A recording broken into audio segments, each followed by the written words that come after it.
Good afternoon, and thank you for joining us today. My name is David Talbot. I'm Managing Director and Head of Research here at Red Cloud Securities, and I'm delighted to host a Red Cloud webinar on uranium today. We are going to hear from ALX Resources Management, Warren Stanyer. He's Chairman and CEO, and during today's webinar, he will provide an overview and outlook. Then we will take some questions. You can type your questions into the chat box at any time, and we'll get to as many as we can. But before we kick things off, first we need to discuss the fine print. During this ALX webinar, forward-looking statements may be made. I would direct listeners to the company's forward-looking statements outlined on page 2 of ALX's corporate presentation, and that can be found on its website, alxresources.com. For Red Cloud Securities, Inc., I'd highlight this webinar is for information purposes only. It should not be considered a solicitation or a recommendation to buy or sell securities. We note that this call does not consider the particular situation or needs of individual investors, and participants should rely on their own investigation and seek their own professional advice before investing. So please see our most recent research located on the Red Cloud website for specific disclosures on ALX Resources. Now, before Warren steps up, I would like to say a couple words. We still like the fundamentals for driving uranium prices higher. With disinvestment in the uranium sector, there have been a lack of exploration and a lack of discoveries, and new mines will be needed in the coming years to replace mine closures, let alone cover the growth in uranium demand. And this is where companies such as ALX comes in. We need uranium discoveries to ensure there is uranium available for nuclear reactors. We still awaited the required move back to long-term contracting by nuclear utilities. Now, that said, we were quite pleased with what we saw at the latest World Nuclear Association symposium in London in early September.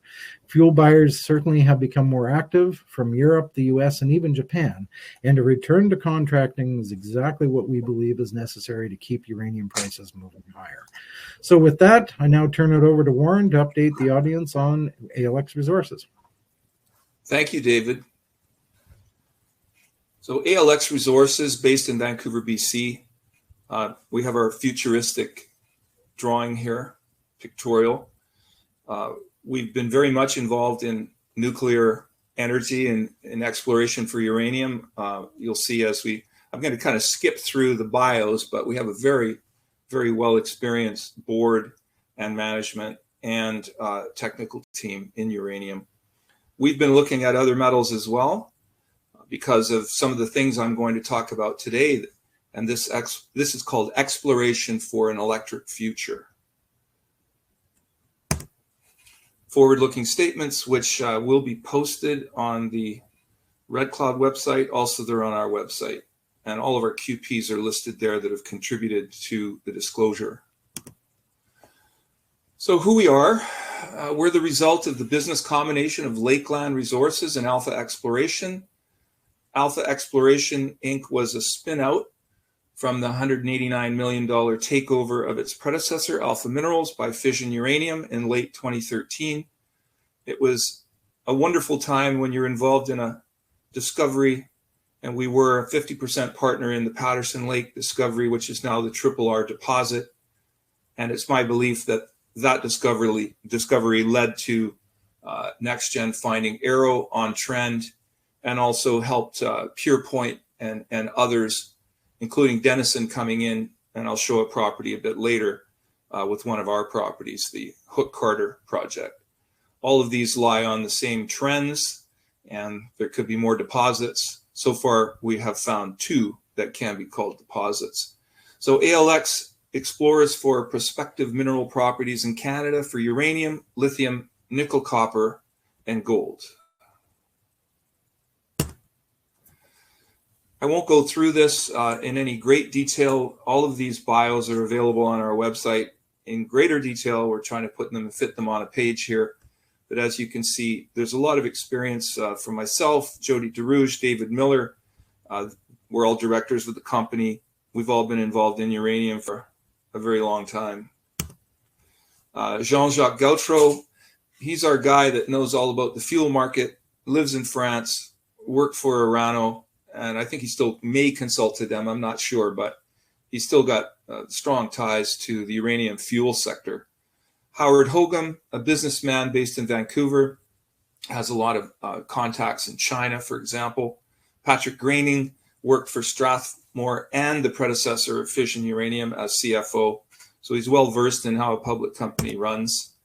Charles Roy worked for Cameco for, I think, 30 years. You couldn't ask for a better advisor. Same with Seard Eriks. I met Seard in 1999, and we've worked together ever since. He has retired, but he's acting as an advisor to us. It helps us with certain sort of case-by-case things like permitting, etc. Dave Court, also a mentor of mine when I first started in 1996. He worked at SRC and taught me a lot about uranium. Ken Wozniak is a guy that has a proprietary program to look at clay alteration minerals in sandstone samples. And he can tell you what the percentage is where nobody else can. So because he made that program, and I guess nobody else has it or figured it out. So Ken's a very valuable guy to have. He works for a lot of other people, but he has seen the sandstone from every uranium deposit in Saskatchewan, I'm sure. Dr. Larry Hulbert is our nickel expert on base metals. Larry worked at the GSC for years and studied all of the significant nickel, copper, cobalt, PGE deposits in Canada, including those on our Firebird nickel project. So our projects in Canada, where we are mainly based, we do have a project in Norway, but I'm not going to talk about it today. It's been kind of quiet. We couldn't get into Norway for a couple of years. So we're still maintaining claims there, and we're near copper mines and copper deposits. And we've modeled some new, what looks to be extensions of these things, but somebody has to put a drill on the ground, and that hasn't happened. So we're definitely just going to talk about Canada today. Saskatchewan, well, that's where the majority of our properties are. We have uranium, we have nickel, and we have gold. The gold are the red stars. All of these stars are just existing deposits. As you can see, Hook Carter uranium is, it's not a deposit, but it's in that ring of deposits, and we'll see that closer up later. Firebird nickel, which Firebird nickel is under option to Rio Tinto. Black Lake, we now have a new partner there, Black Lake Uranium with Uranium Energy Corp. They just bought UX, which was a company that I was there for the founding of and had some very exciting times there with discoveries that we made, etc. We have some gold and nickel and copper properties in Ontario. They're lower down on the tier in that Vixen Gold we're selling to potentially 100% of it to First Mining Gold Corp. They're earning into, I think it's 70%, and then they can buy the remaining 30 at some time in the future. Cannon Copper, we've done a little bit of work on. It's an old copper mine. There's a couple of them kind of side by each near Elliott Lake. And it's just quiet. I mean, it was tough to get people there this year. There was nobody available. Electra Nickel, we drilled this past winter, and I'll show that coming up. So some of the new things that we're doing, this is the Hydra Lithium project in the James Bay region. And we've also added the Anchor Lithium project. So these are new ventures for us. I'm going to start with them because they tie into what's really going on here in the electrification of North America and the rest of the world. I found this quote, "The best way to predict the future is to create it." Abraham Lincoln, circa 1860. So we are involved in a massive change in how we live. Whatever you think about fossil fuels, I'm going to show you a couple of slides in a minute. Yes, I like fossil fuels. I like natural gas. But for example, the city of Vancouver is now banning new builds with natural gas. So everything's going electric. So where are all the materials for that going to come from? So this slide, fossil fuels use 2005 to 2050. This is Government of Canada, fresh off their website. So you can see where we are now. And we're at the peak of what they're predicting.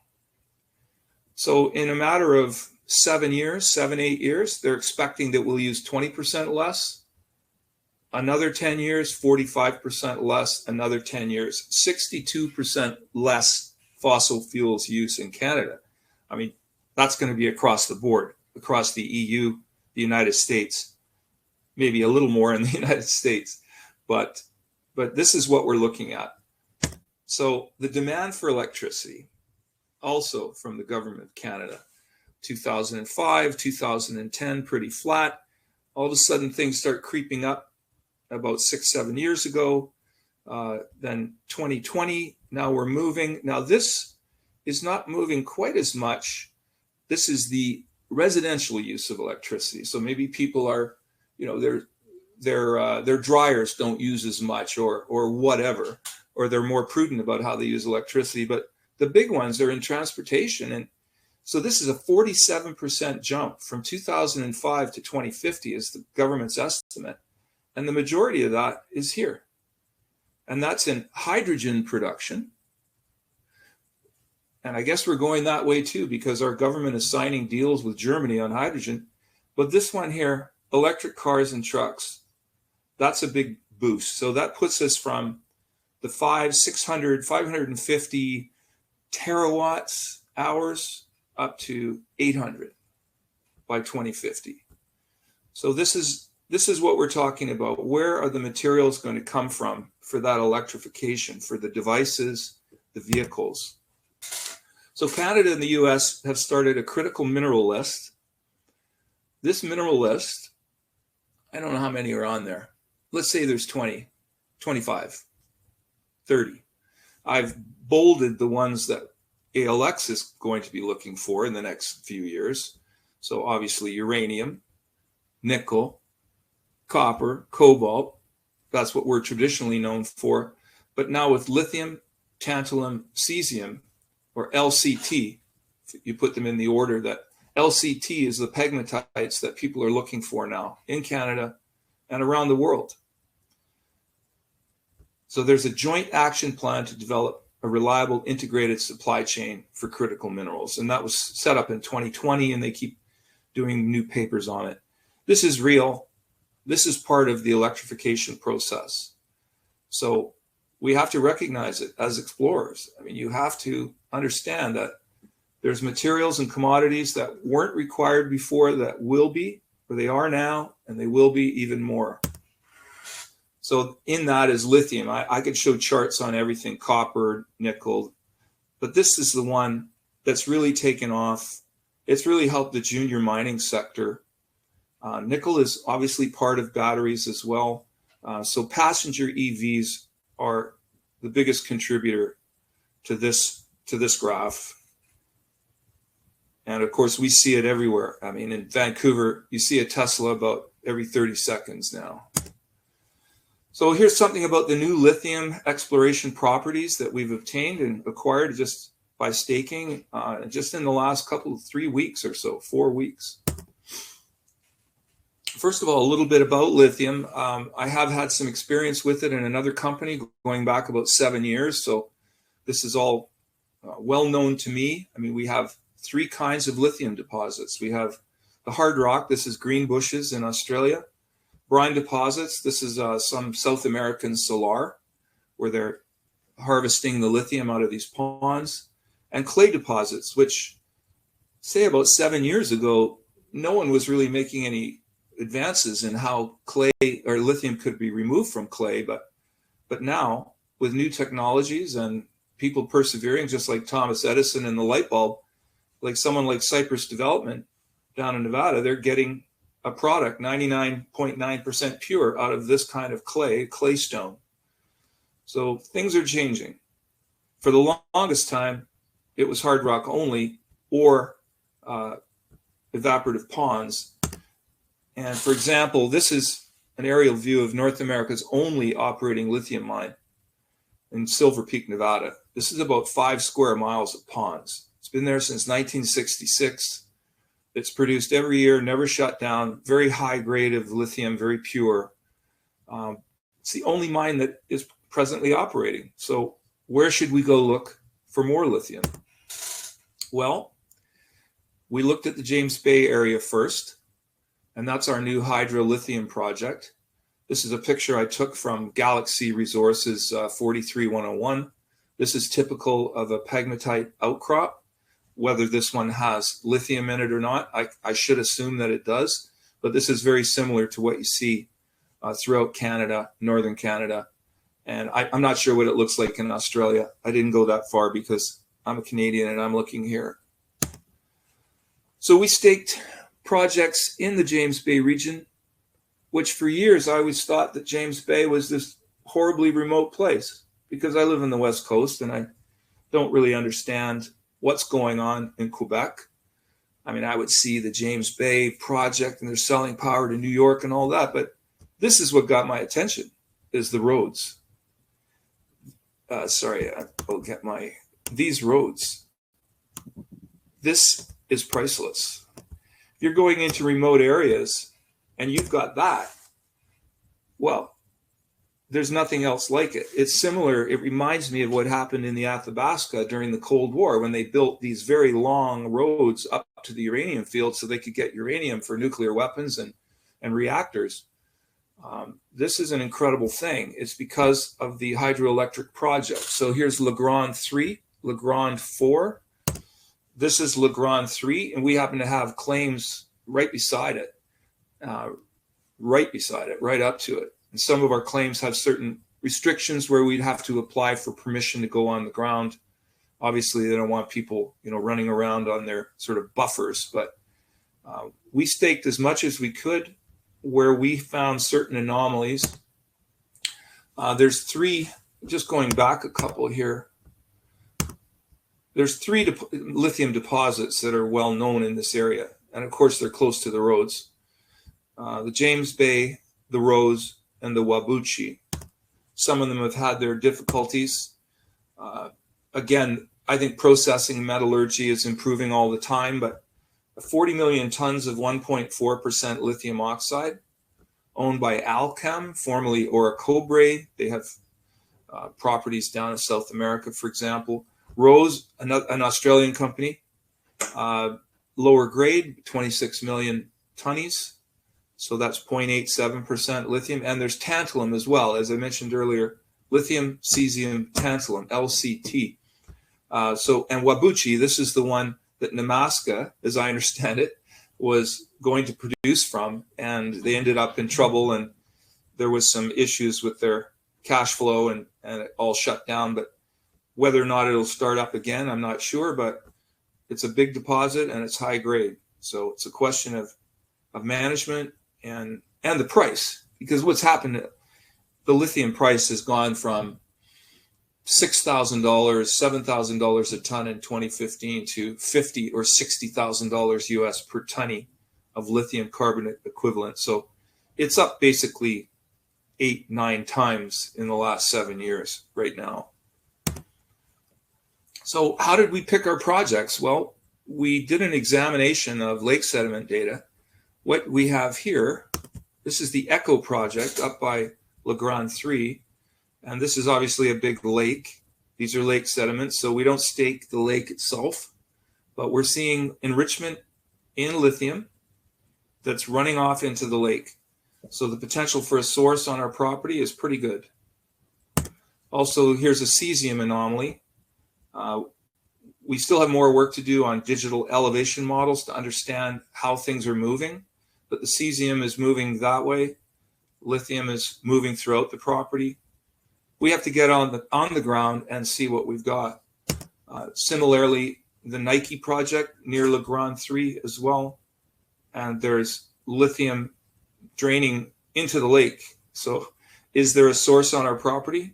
I hope so. And again, the cesium, the lithium, cesium, tantalum anomalies, that's what we're looking for. So then we started looking at other jurisdictions for lithium, and Nova Scotia, again, living on the West Coast, I guess I'm just in a different world because I didn't know that. I knew that Nova Scotia had gold because Nova Gold came from there. I had some dealings with them in the last 20 years or 15. But there's a lot more in Nova Scotia than people think. And they've got lithium. What do you know? So the southern and central part of Nova Scotia is certain rocks that carry pegmatites. And there's I know the print is a little small, but this is called the Brazil Lake pegmatite. So what happened there is back in the 90s, the Australians came looking for tantalum. And they drilled a few holes on this pegmatite. They didn't see as the tantalum that they wanted. It was just shy of their number. So they left. But a certain individual there persevered, drilled several times in the last, I'm going to say 20 years. And he's built a resource in a private company called Champlain Mineral Ventures. So they put out a 43-101 dated April, and sometime in May it appeared in the public. So right away there was people staking, and again these are part of what the staking rush that we referred to on Monday in our news release. These are gold claims held by what used to be Atlantic Gold, is now called St. Barbara. But Brunswick Exploration, this is very interesting because when you look at who they are and the people that are directors and officers of Brunswick Exploration, they're completely tied to Osisko Gold. So the Irish cop in me says that Osisko is quietly building a lithium company, and they're staking all over Canada. And these are very large claims. Like this here is 16,000 hectares, I believe. So for them, that's over 30, that's over 20. That's a lot of land. So we'll see where this goes. This is going to get exciting, I think. And the people that have Brazil Lake, well, it's a smaller deposit. It's not as big as the ones that we saw a few minutes ago, 30 million tons. They have just over 500,000 tonnes at 1.3% lithium oxide. But there's lots of room for it to grow on both sides, both ends, as I understand it. That's what the 43-101 says. So knowing that we're not supposed to add all these together, there's somewhere south of 1 million tonnes at approximately 1.4%, just back at the napkin. And there is the name of the technical report that you can find. If anybody wants to read it, just contact me and I'll send it to you. So there's an example of the pegmatite dike that's present on one of the southern lobe of the Brazil Lake pegmatite. And this is a little blurry, best I could do. Spodumene, which is the crystalline lithium ore, if it's rich enough. This was in a boulder that was pried out of Brazil Lake deposit. So obviously pretty interesting, messed up, and full of spodumene, which is the lithium-rich mineral. So once again, we did through Core AI out of Halifax, who I've been working with for 1.5 years. We did a lake sediment examination, and this is the Yankee project, which is right up by Brunswick. And there was lithium enrichment on the property. So where we could, we filled in, and we picked up 16,000 hectares. And here's the rubidium. Rubidium's another indicator. I've been told that if you're using an XRF, which is a X-ray diffraction, looks like a hairdryer, tells you what kind of minerals you have when you point it at a rock. You don't see the lithium very well with those, but what you want to see is rubidium. So rubidium is an indicator, runs with the lithium, the cesium, the tantalum. So that's why we staked there. And we're looking forward to getting on the ground. We have people booked for mid-October at Hydra in the James Bay area. And we have to apply for a permit through the Nova Scotia Department of Mines. What we hear, though, is that in that particular area of Nova Scotia, you can actually work for quite a while into the late fall and early winter before you really get snowed under. So I'm looking forward to a mild winter there. So some of you may have seen these slides before. I mean, I've been in Saskatchewan a long time. Some fabulous deposits, fabulous mines. Over 900 million pounds of U3O8 produced. In how many years? That's 47 years, almost 50 years. And people forget about the CB Gold operation, CB Santoy. It's been operating for 30 years plus, over 1.6 million ounces, and it just keeps going. And of course, the Flin Flon mine, gee whiz. I mean, I don't even know how many millions of tons of copper and zinc they've produced, but they did produce 4 million ounces of gold too. So our Saskatchewan projects, this is inset here. This is Saskatchewan, and the Athabasca is here, and that's what we're looking at here. So this is where our uranium projects are clustered in and around. Hook Carter is where it's not an earn-in. Denison bought 80% of it, so we have a 20% carried interest until they spend, I think it's $12 million. They've spent about $7 million. Carpenter Lake right on the edge. This is the Cable Bay Shear Zone, which no one's made a big discovery on, but it's just a little bit remote and harder to get to. Javelin and Mackenzie Lake we staked last year. There's a lot of excitement around there with baseload, with people making uranium discoveries just outside the sandstone edge, which is here. That's this, oops. There's the sandstone edge along here. So we're like a Raven and Horseshoe setting, if you know the Raven and Horseshoe deposits up by Rabbit Lake. What we are looking at up here is more of a classic unconformity type deposit scenario with possible basement hosted mineralization if people had enough money and were brave enough to drill a lot deeper. Because I'm starting to think that that's why no big discovery has been made there yet. We have many occurrences at Black Lake, probably a dozen, which I was involved in the discovery of in 2004 at UX. It was UX at that time. And we'll see that, a map of that in a minute. So the basin, everything's been found around the edges. I guess most people know that if you follow uranium. I'll just clear all that. But what we do know is that it's 1,400 meters plus to the middle, which is why we don't drill in the middle of the Athabasca Basin. That one hole would cost you $300,000 to $400,000. That's just a little too much. So a little bit about the evolution of uranium. And again, some people that have seen my presentations before would be familiar with these drawings. But when people first came to the Athabasca, they didn't know where the uranium would be. So in 1970, they thought it would just be in the sandstone, like it was in, say, in the United States. So they only drilled to a certain distance. Had this hole gone further, they would have found the Midwest deposit in 1970, and all hell would have broken loose, I assure you. Instead, they were extremely disappointed. They failed in their drilling. As you can see, every hole missed everything. But years later, as knowledge grew of the unconformity type model, where the uranium was likely to be kind of nestled at the unconformity between the Archean rocks and the sandstone, that's when everything really started to heat up. So there's your unconformity model. You got a graphitic, usually a fault. Well, the graphite and the faults go together, and this is a reverse fault, is what they call it. I'm not a geologist, but I've seen these drawings a lot. And there's your Cigar Lake, McArthur River, Midwest Lake. So there's little bumps in the unconformity where the uranium nestles in and precipitates into a deposit. But what started to be apparent, and this is where Eagle Point, about 15 years ago, they started drilling much deeper at Eagle Point near Rabbit Lake. And what do you know? They were finding uranium a long way down into the basement. So people started thinking about that. When Cameco took over the Uranerts properties in 1998, 99, and they looked at the drill core from Millennium, what they saw was alteration here.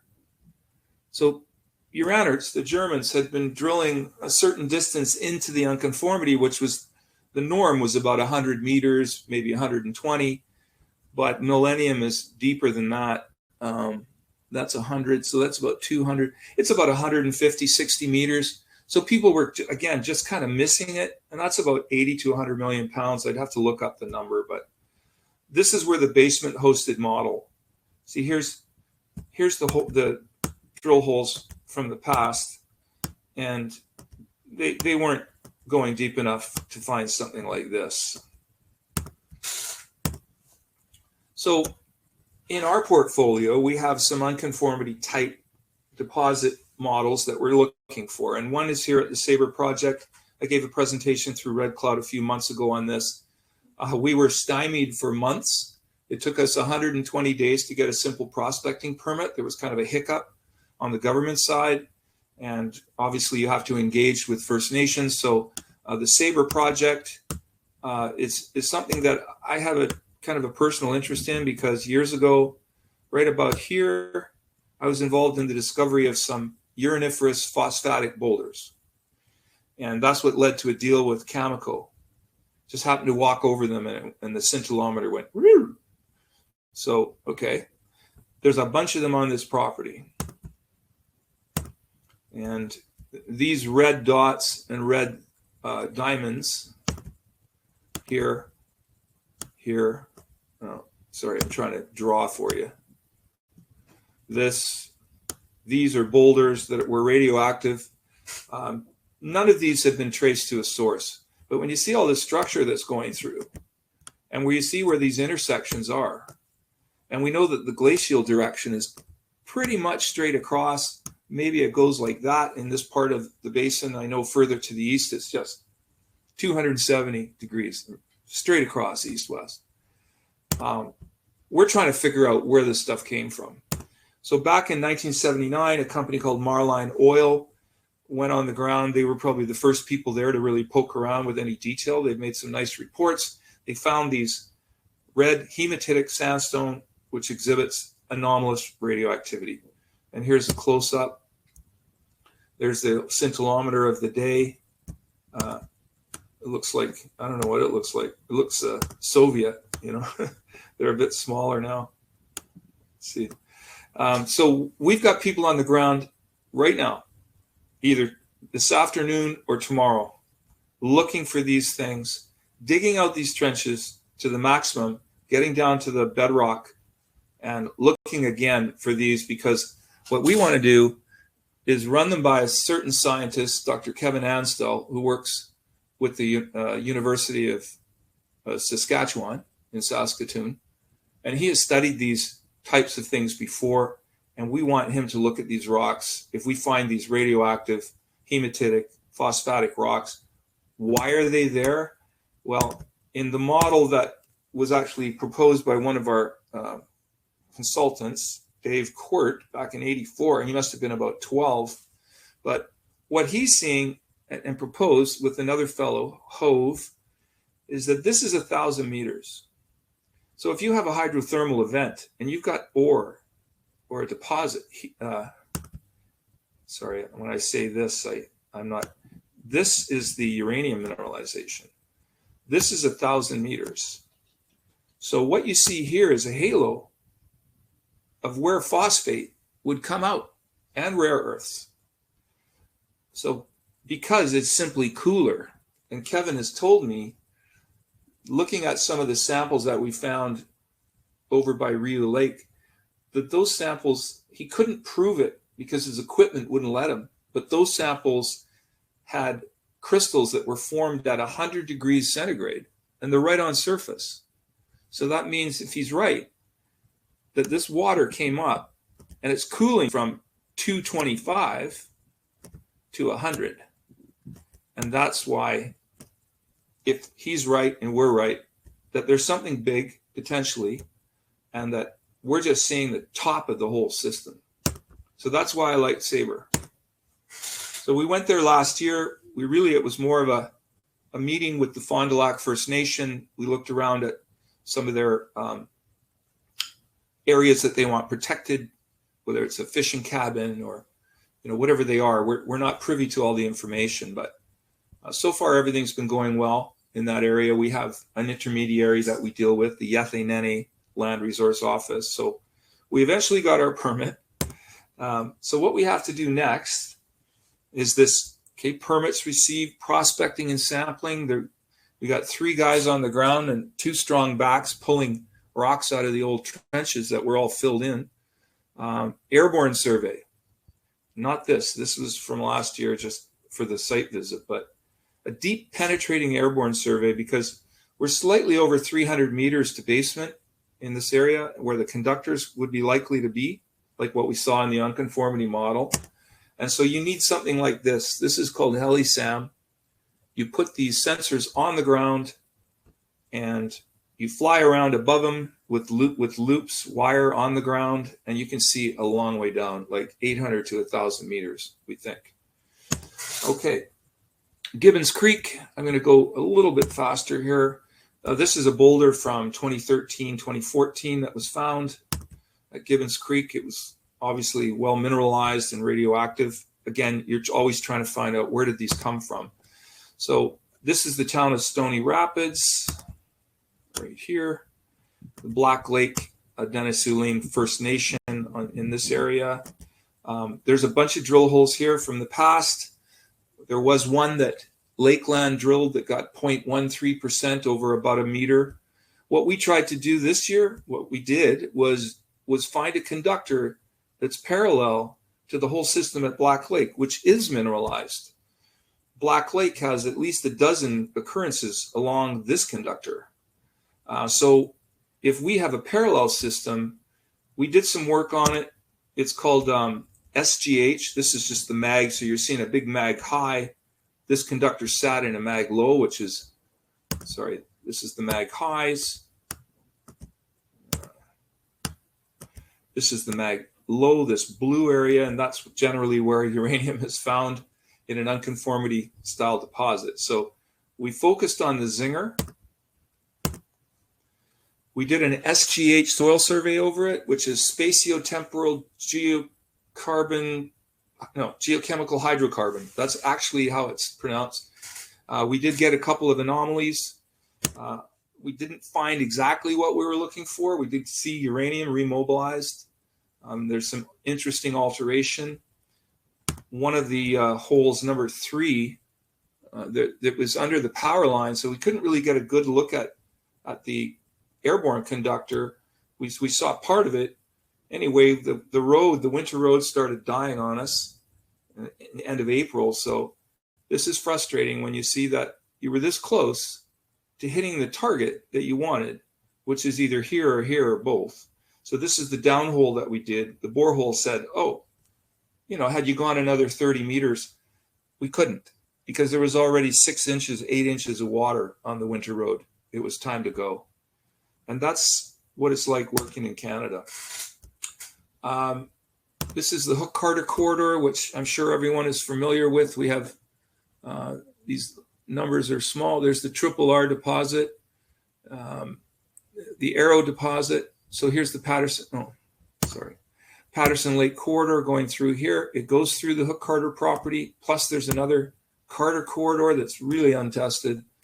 And the Dirksen corridor, we did have a hit right here. I say we, in our peer group from the 79, 80, they did get some uranium in a hole right there. So, I've always thought that we should be looking here. Anyway, Denison's the operator. What they're going to do next year is, like that HeliSAM, they're going to do a deep penetrating survey. So we can see what's going on north of the property, or in the northern part where you really can't see anything. And I know that Cameco, they bought this claim from us right here a few years ago. And they've got more ground up here. So Cameco didn't do that for nothing.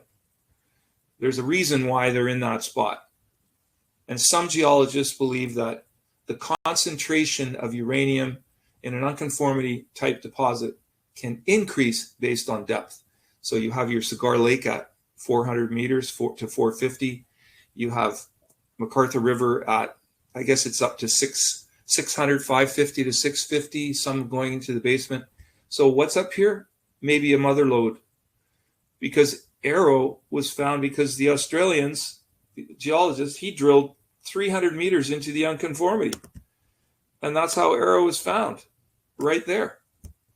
Nobody else would have done that. So it takes, cojones. So just to break it up a little, I want to tell you about Voisey's Bay. It's one of the most, maybe younger people don't know about Voisey's Bay and what happened.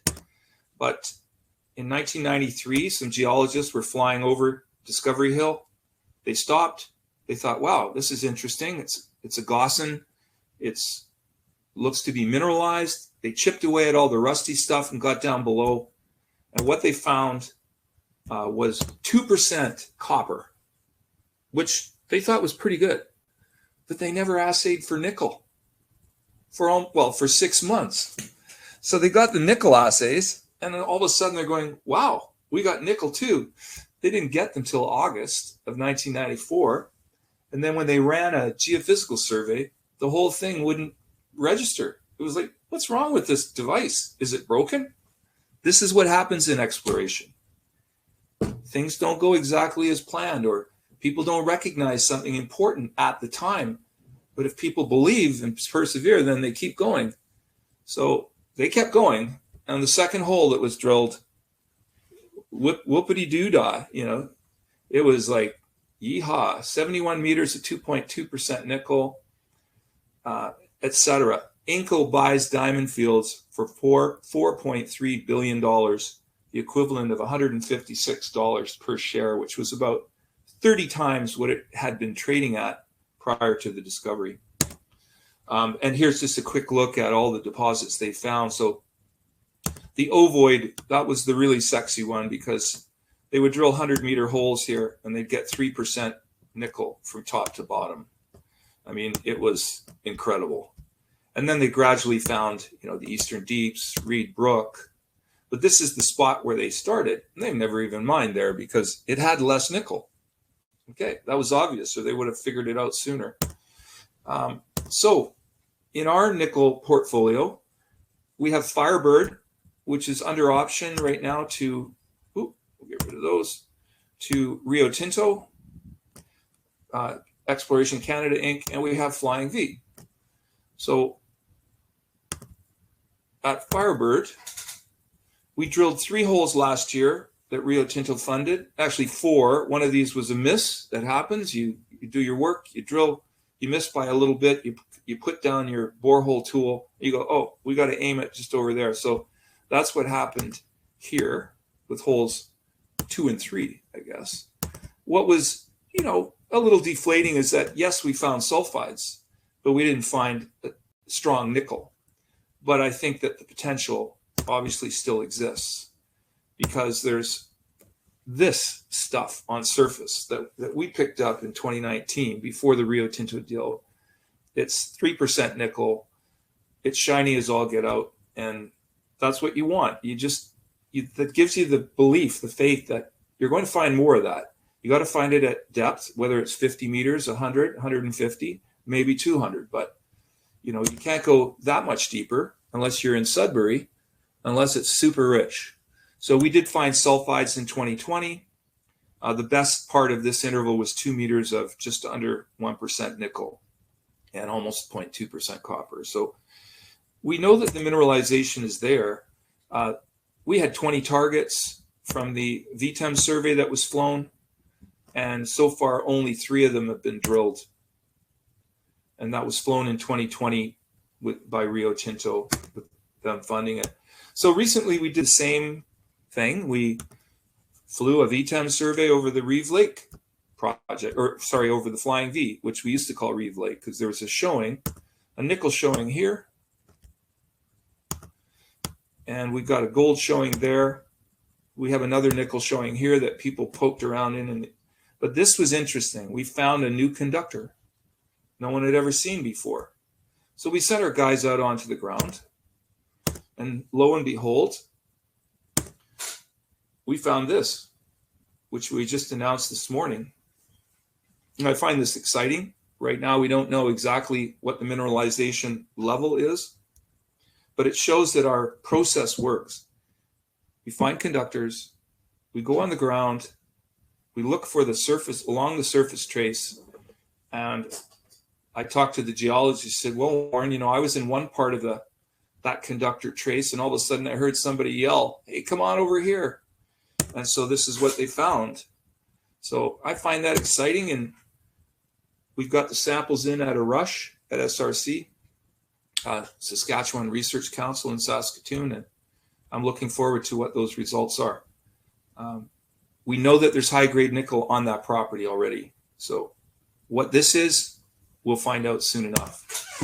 So we also have a property, getting to the end of my time here, but the Nickel project, the Shabando mine, which is about, I think it's 35 kilometers away from the Electra property. This was run by Inco from, I believe, from 76 to 72 to 96 with a couple of breaks when nickel got low. It's got great infrastructure. This is the Trans-Canada Highway in red here, and I'm drawing in black. And it's fairly close to Thunder Bay. I mean, it's a very sophisticated mining community. So we flew a VTEM survey again. That's what we do. We came up with 8 targets. We managed to get 6 of them drilled. We didn't get number 7 here or number 6. Those were the target numbers. What we did find was enrichment of nickel in the right rocks, but not 10,000 ppm, but over 1,000 and up to 2,000. This is an interesting picture of sulfides that we found in hole 6. Hole 6 also had some platinum and palladium. So we believe that there's still potential for the property, and the permit's good for 3 years. So we fought hard to get it, and we'll probably go back, and maybe there's a partner that would like to come in. So just in summary, our philosophy: airborne surveying capable of high-resolution magnetics and detection of conductive bodies at depth. We've been using artificial intelligence with Core AI that can expedite the recognition of anomalous areas. So you're using a computer to sift through imagery, whether it's satellite or high-res aerial photographs, and looking for tiny bits of alteration or color that maybe the human eye just doesn't see. Once it learns what it's supposed to look for. So then we ground truth the AI or the surface trace of the geophysical anomalies, like what I just showed you, and then use all leading edge tools to develop drill targets. And thanks for your attention.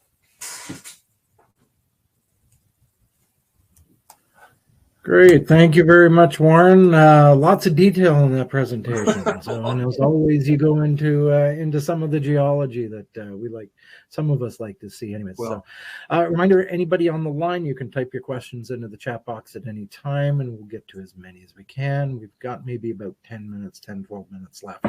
So, yeah. Warren, ALX was founded and still is largely a uranium company, while dabbling in gold and nickel in the past. As we saw on your presentation cover page, you're seeing this increased focus on battery metals. You've staked some lithium projects. You're now drilling in nickel as well. Has there been a strategic shift in the company, or are these acquisitions more opportunistic? Well, I don't want to sit back and watch the world drive by, because that's what's happening. That's what's happening in lithium. All of this is tied together. It's all about electric cars and energy and electric devices, and the energy is required to power those devices. So uranium's part of that, nickel's part of that, lithium's part of that. So I just look at us as more diversified at this point. We still have great uranium properties. We have nickel, and a major company decided that our project had merit and has come in, and they can spend up to $12 million. So far, they're under 3. After 3, they earn 51%. When they hit 12 million, they earn, I believe it's 75 or 80%. I'd have to look it up. But. Mm-hmm. So yeah. These are commodities that are all linked, in my opinion. Yeah, I completely agree with you. I think it was about 3 years ago, I hosted an electrification conference in Toronto with uranium and battery metals, and the theme was essentially you can't power your Tesla with coal, to do any good. So I don't know if the buy side were completely bought in at the time, but they have since. How are your shareholders adapting to the new strategy?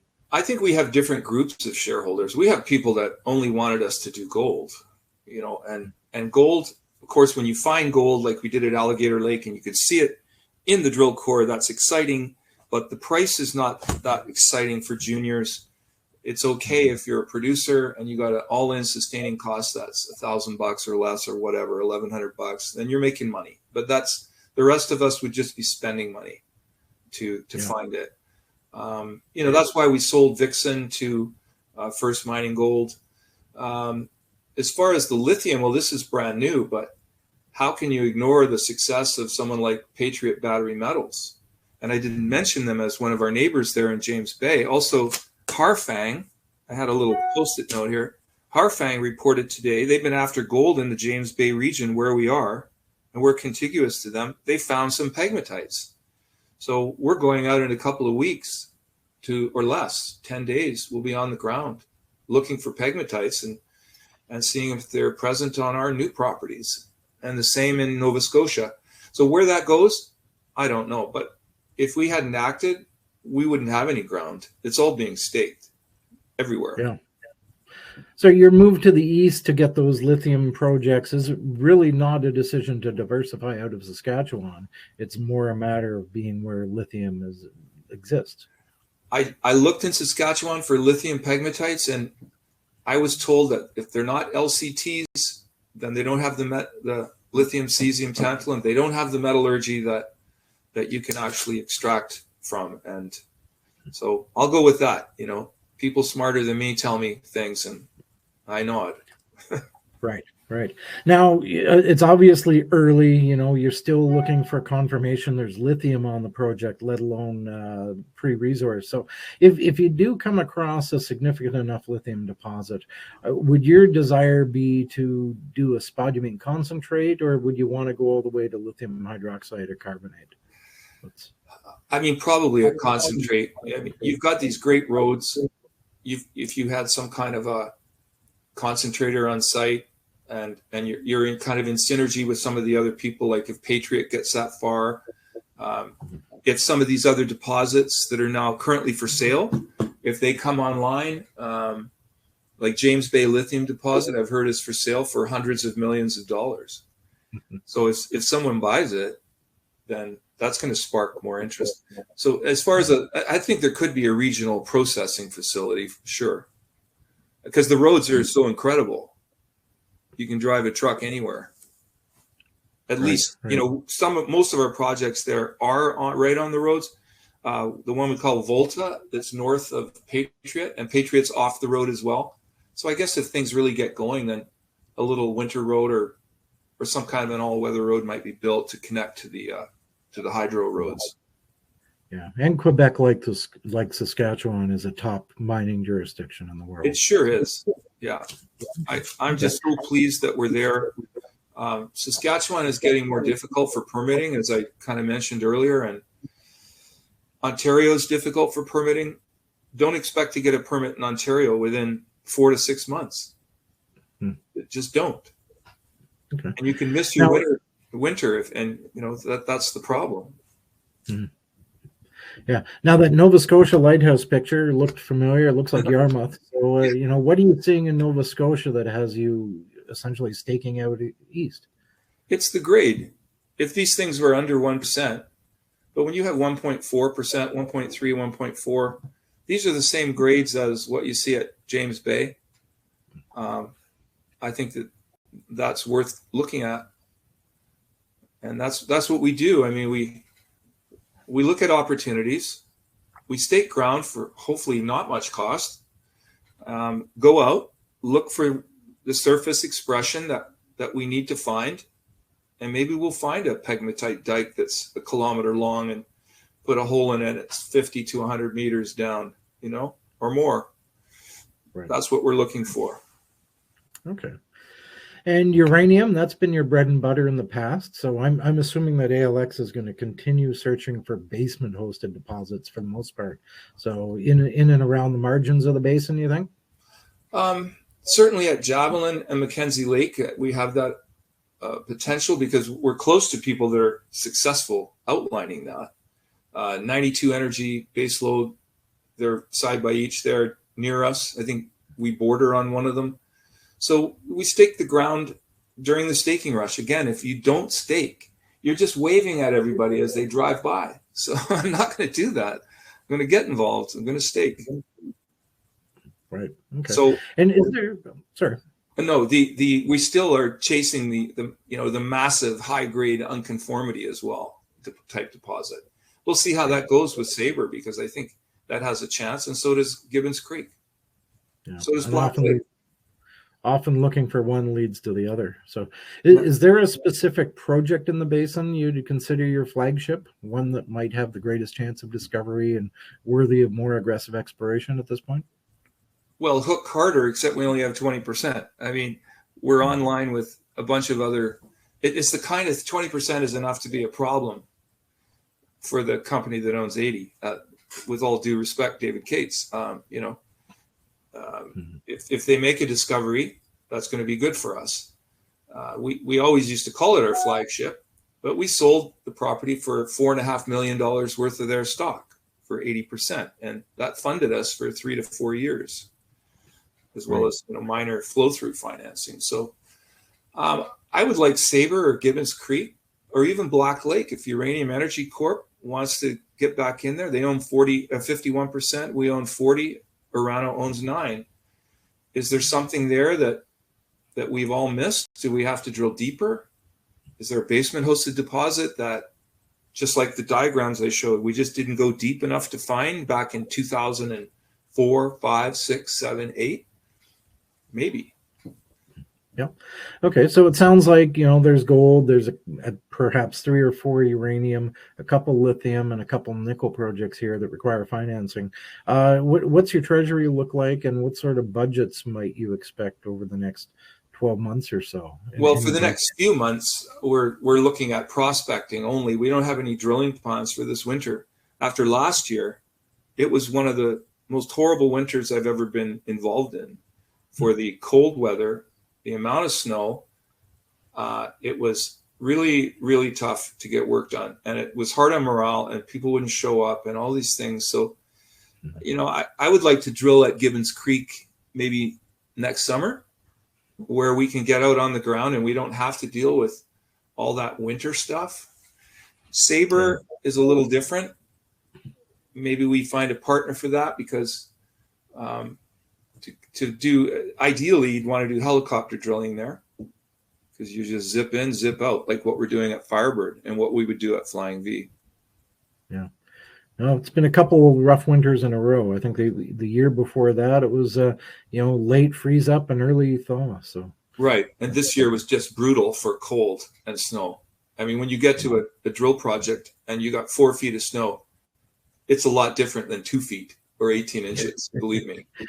Yeah, absolutely. Absolutely. Okay. So I guess to wrap it all up, it looks like you do have your technical team in place. You've got, quite a suite of experienced advisors, which isn't always, easy for small companies to arrange. Do you have any gaps in your team right now? Are you looking to fill anything? Lithium expertise, perhaps? Well, that's a good question. Certainly, Sear Derrick's retired, and it was difficult to replace him because we had a few candidates, but they all either wanted to stay where they were or they went in a different direction. So it has put a little bit more stress on management to get reports made and things like this, but we're getting it done. When it comes to lithium, we are using a consulting geologist company that has a lot of experience with that. So I think that we're pretty good for that, for the pegmatite exploration right now. Yeah. Okay, great. Well, let's wrap it up there. We're on top of the hour. So thank you, Warren from ALX, for speaking to us today. Thank you, David, for the opportunity. I appreciate it. Okay, thank you everybody else for tuning in. So our webinar series is going to continue tomorrow when Colby Kushner, he sits down with EnviroGold Global. That's Thursday, October 6th at 2 p.m. Eastern. So have a great day, everyone. Thank you very much. Thank you.